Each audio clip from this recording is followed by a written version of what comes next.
Hello everybody, my name is Gerben Vries and welcome to Conscious Yes, where we talk about the inner world, the world of the spiritual. I would like to lay a little bit of an intellectual foundation about thought. Let's say a starting point, a video to start with, because it is the root of why we act the way we act. It's the root of why the world looks like it does, right? Like I said before, the inner world reverberates back into the outer world. It is responsible how we think, how our ideas, the things our relationships with everything is responsible for what the world looks like right now. And if you care, if you're concerned, if you have compassion, empathy for the world, for yourself, for whatever's going around, our fellow human beings, nature, everything, then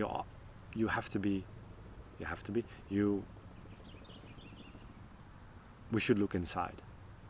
I would invite you to look inside, to look at ourselves, our inner world. And thought is at the root of our inner world. In many ways, it's the captain on our ship,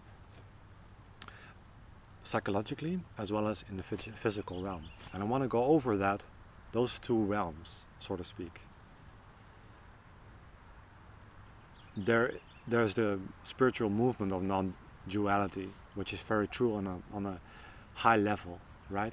But our everyday living is very dual. There's all these opposites. And I like to separate our experience into the physical and the psychological for the purpose of communicating, for the purpose of let's find out together so we can come up with something new for you. Because the brain is incredibly good at seeing something new, or not really the brain. The whole of our being is very good at seeing something new and seeing the false in it. And with that comes the change. With that comes seeing the false, the erroneous movements of something, the illogical, and moving with it. And the logics are very important in spirituality. There's limits to it, which I've gone over in another video. But it's not a literal statement that we try and look for the true or the false, but the logics of what it points towards, our inner world. Does it add up? Do you know what I mean? So let's go over that a little bit. Because if we look at the basic functioning of thought, it's memory, right? It's knowledge, psychological time, building up pictures, labels. We fragment our reality constantly. If I just look at the simple movement of thought, it's that. It's the pictures, the ideas, memory. It's psychological time. Like my past is all these separate images, and there's time in between that makes me able to go back into time, or like there's time and space in reality for that to be separation between the tree and me. There's time and space, right? In the same way, there's time in our psychological realm to go back into the past and the future. That's our current state of how we live. So the functioning of thought, how it operates, the mechanisms behind it, right? We fragment, measure our reality, we judge our reality every given moment of the day to see how we can learn, right? How we can benefit, how we can gain, or potentially lose. So in that sense, it's a self-preserving mechanism. We've been very good at self-preserving, right? Over the years, over the millennia, we've self-preserved. The body is still around. We know what to be running away from. We know medicine, we know technology. Incredible, right? Incredible how we've survived and in many ways thrived on this planet Earth. And thought is responsible for that. Incredible tool. It's often bashed in spirituality, which I think is unnecessary. Same thing with the ego. We just have to understand it, right? Understand its right place. Because thought obviously has a right place. It is a main how the brain measures through the eyes, through senses. It measures everything. Incredible tool. Look how, when we drive a car, and the amount of brake pressure we should apply and all that stuff. So thought fragments, it has an experience and has a very subjective memorizing of that experience, right?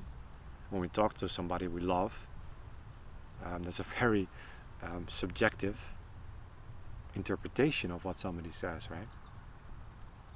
Because there's emotional dependency or attachments, so we're often misunderstood. Or when we walk in the street of a busy city, what we see, what we memorize, is actually very limited. We don't remember everything. We can't, because life is a living thing. And whatever we memorize are dead pictures. It's not alive anymore. It's the idea that we took. It's the subjective memory, snapshot of that given moment. Whatever grabs our interest, what we like or don't like, right? It's very subjective, colored by our past. And so we build up more and more and more ideas, pictures, subjective concepts about our reality, our experience, our lives, the world, knowledge, right? So in that way, that's why knowledge goes hand in hand with not knowing, with ignorance, because it's that snapshot. It's very specialized. It's that spotlight consciousness, right? You see only in the dark. You put a spotlight on a tree. You say, you see that, but not everything else around it.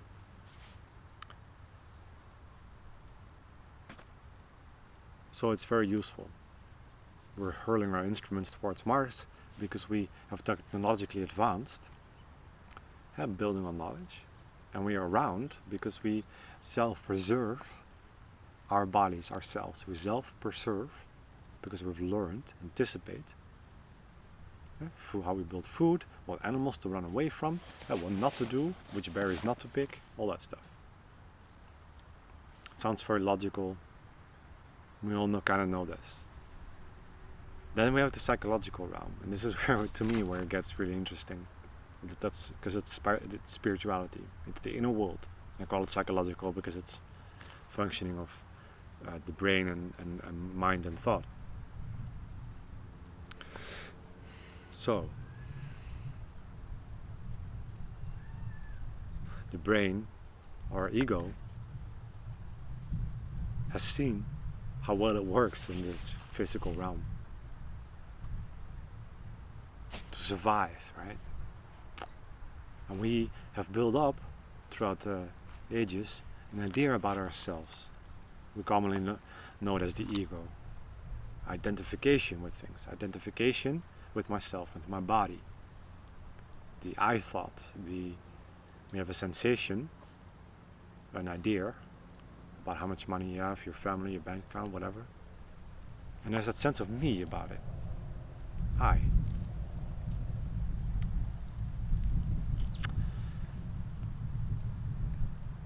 The ego thinks that it's the body, meaning it's something that has to be self-preserved, that has to survive tomorrow.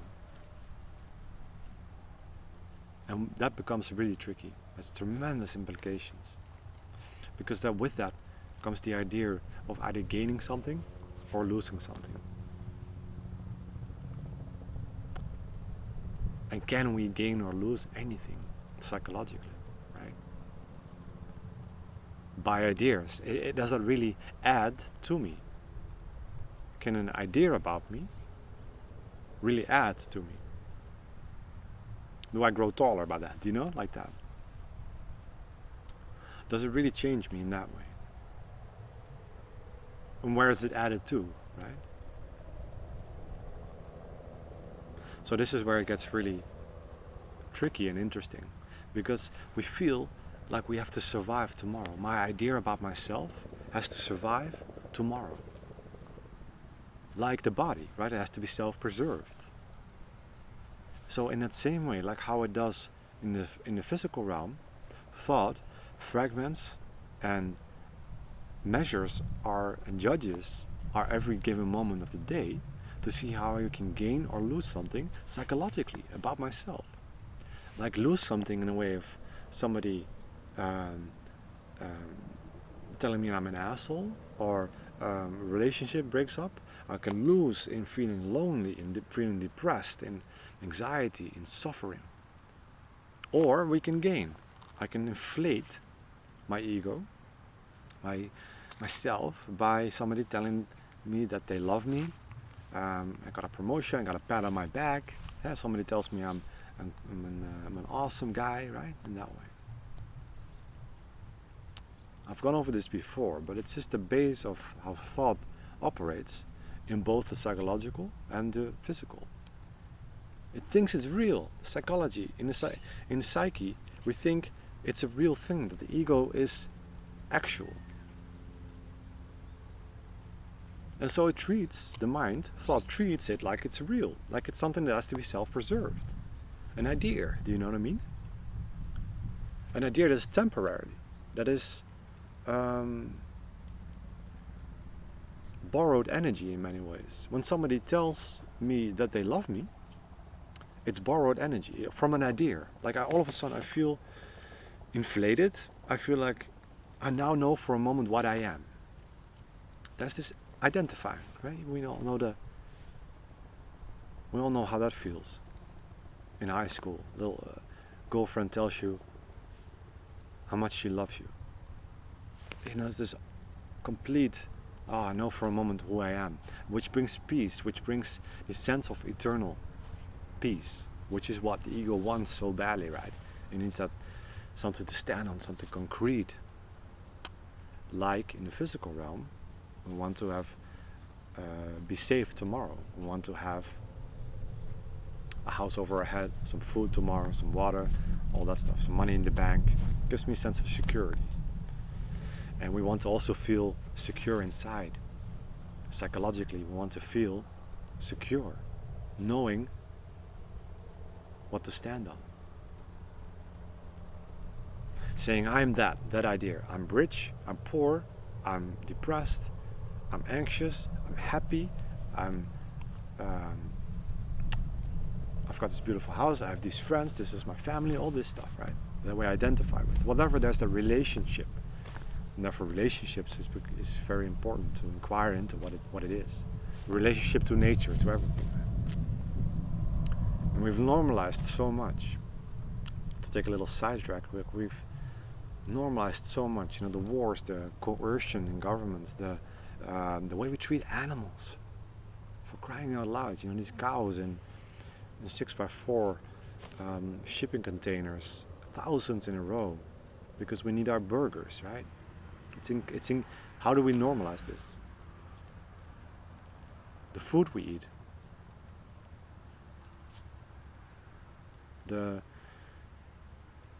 because we don't see the effects of our actions.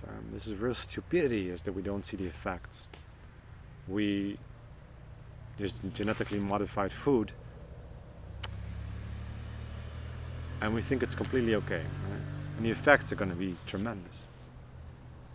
But anyway, so thought thinks it has to self-preserve this ego, this idea that we have about ourselves, because we're so linked to our body. But in fact, see, this is where the logics is so important. In fact, it's an idea. In fact, it's an idea that we have about ourselves. That does it need to be self-preserved? Is it something that needs constant fueling? The problem kicks in when we judge things to be bad. A lot of people don't want to suffer. But when we judge it to be bad, thought, you know what, like in the physical realm, thought judges a bear to be bad in a way of, I don't want to get close to a wild bear because I might rip my head off, right? So we judge that, let's say bad, just really generic, simple, for the sake of argument. Because we might lose something there, right? We might lose our lives, or we might lose an arm. So The same way, on the psychological realm, we judge fear, anxiety to be bad because it feels like we're losing, it feels damaging, it feels like we're dying for a moment. And judges it to be bad. And so we suffer. We postpone the present moment. We judge it to be bad. And we put up shields. We don't want to feel that, So we escape into daydreaming. We escape into drugs, music, whatever we do, Whatever entertainment is out there. And this is where the real danger lies. Because we do that with when we get bullied at school when we were young, and it hurts us psychologically. And we put all sorts of shields, all sorts of it's logical. You can understand if you're a child and you're abused by your parents or something horrible, where there's that incredible impact on one's own psyche. Psychologically, you feel completely insecure, right? Because of that. So parenting is also very important. It's so important how we treat our babies and our children, to not have them psychologically hurt, and to teach our children about how this works, how the psyche works in that way, how it can be hurt. And is it something, can we find the illogical movement in that? Is it something that can be hurt, like the body can be hurt? It certainly feels like that, but let's go a little deeper than that. Let's just not normalize it. Let's not say anxiety is normal, it's just how it is. It's just we're born with anxieties, potential for it, and potential of suffering and all that stuff, and call it good. We are capable of so much more. We're capable of investigating and really, like we're doing right now, see if that is true. If there's not another way, if we cannot change. And so the main functioning, the root functioning of thought, like we just went over, in the physical realm incredibly useful, is the reason why we're here, why we've survived for so long. Technologically, medicine, food, all these things. Building houses. Works so well, we've taken it over to the psychological realm, because we take things on face value. The senses can be fooled. It's very limited in that way, or our interpretation of senses, the way the mind works, our face value of the world, me versus you. Like I feel so centered here, and then there's you there. Obviously we're separate, but we do not have the intelligence, the heart intelligence, to really see what's behind that, to see what's behind the veneer of life, behind the veneer of what life looks like to us, how we've interpreted, and how